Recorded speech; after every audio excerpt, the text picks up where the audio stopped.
మన రైతు సేద్యానికి స్వాగతం సుస్వాగతం. అందరికీ నమస్కారం అండి.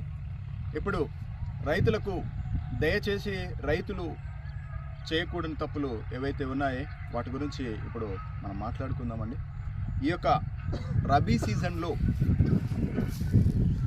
వరి విత్తనాలు ఏవైతే ఉన్నాయో అవి రైతులు మామూలుగా ఏ కంపెనీ సీడ్ అయినా కూడా మామూలుగా మేచర్ కరెక్ట్గా ఉన్నా లేకున్నా సీడ్ ట్రీట్మెంట్ అయినా కూడా కొన్ని సందర్భాలను బట్టి మొలక శాతం ఎక్కువ రావాలి అంటే మామూలుగా ఒక 24 అవర్స్ మీరు ఎండబోసుకొని దానికి నైట్రిక్ యాసిడ్ యాడ్ చేసుకోండి.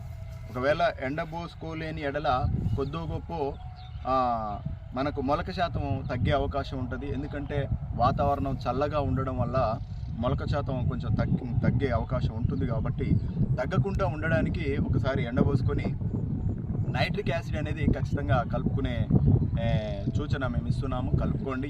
ఏ కంపెనీ సీడ్ అయినా ఏదైనా కూడా మేచర్ కరెక్ట్గా ఉన్నా కూడా ప్రతి కంపెనీ ట్రీట్మెంట్ అయిన సీడ్ కూడా ఇలా చేసుకోవడం వల్ల మనకు 98% 100% కూడా మొలక శాతం ఎక్కువ వచ్చే అవకాశం ఉంది.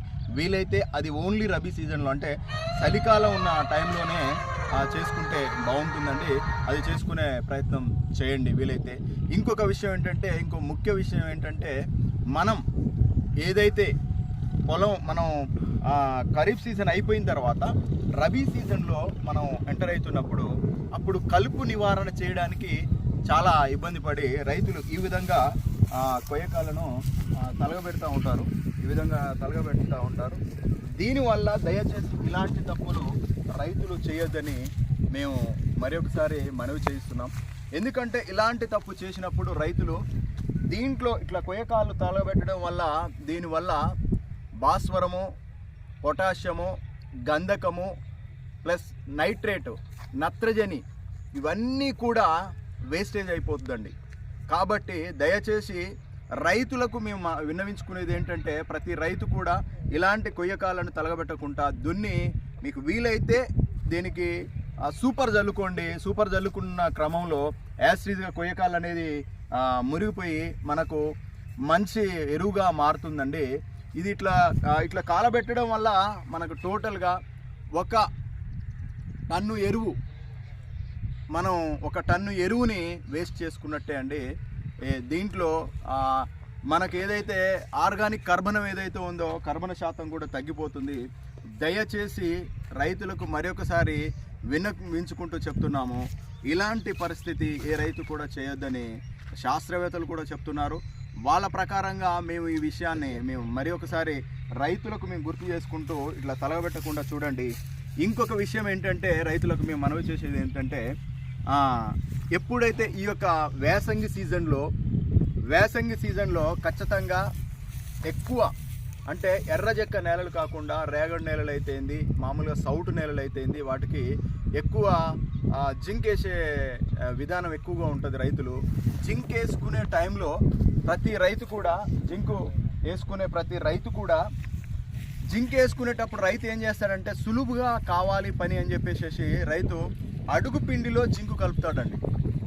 ఏదైతే 20-20-0-13 ప్లస్ 14-35-14 ప్లస్ డిఏపి, ఇంకోటి ఏంటంటే మనకు ఇంకా రకరకాల అడుగు మందులు ఏవైతే ఉన్నాయో అడుగు మందులో దయచేసి ఈ యొక్క జింక్ సల్ఫేట్ని ఖచ్చితంగా కలపొద్దండి. దయచేసి జింక్ సల్ఫేట్ని ఎప్పుడైతే కలుపుతామో, అడుగు పిండిలో ఎప్పుడైతే కలుపుతారో అది టోటల్గా పాయిజన్గా మారిపోతుంది, ఎలకల మందుగా మారిపోతుంది.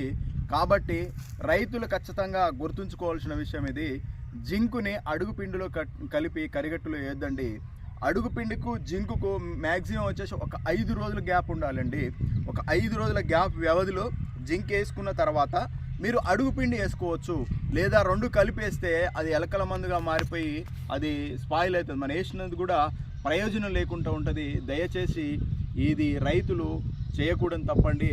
మీరు ఫెర్టిలైజర్ షాప్లో ఒకవేళ వాళ్ళు చెప్పకపోవచ్చు అండి, వాళ్ళకున్న సందర్భాలను బట్టి చెప్పకపోవచ్చు. కానీ ఇది ఖచ్చితంగా మీరు దృష్టిలో పెట్టుకొని జింక్ ఏదైతే ఉందో జింక్ స్పెషల్గా మీరు దుక్కిలో చల్లుకుంటే ఇంకా బాగుంటుంది. లేదు దుక్కిలో కాదంటే మీరు ఒక 2-3 సార్లు పెట్టిన తర్వాత రెండోసారి దున్నప్పుడు కూడా ఈ యొక్క జింక్ వేసుకోండి. జింక్ అనేది మంచిది. జింకు ఈ వేసంగిలో జింక్ వేయడం వల్ల 2 కార్లు కూడా ఉపయోగపడుతుంది. అది ఉపయోగపడే విధంగా, రైతులకు ఉపయోగపడే విధంగా జింక్ అనేది ఖచ్చితంగా వేసంగిలో వాడండి. జింక్ వాడడం వల్ల మనకు ఉపయోగం ఏంటంటే మనకు వ్యాధి నిరోధక శక్తి ఎక్కువగా పెంపొందిస్తుంది, అలాగే తాలుగింజ రాకుండా మనకు ఉపయోగపడుతుంది. ఇంకోటి ఏంటంటే జింకు లోపాన్ని నివారిస్తుందండి. ఏదైతే జింక్ వేసుకోవడం వల్ల మనది నేలలో ముడి జింక్ వేసుకోవడం వల్ల ఆకు ఇప్పుడు పాలిపోయే రంగుని అది నీట్గా వచ్చే అవకాశం ఉంటుంది. జింకు లోపాన్ని నివారిస్తుంది, వ్యాధి నిరోధక శక్తి ఎక్కువ ఉంటుంది. కాబట్టి జింకు రైతులను వాడుకోవాల్సిందిగా కోరుకుంటున్నాం.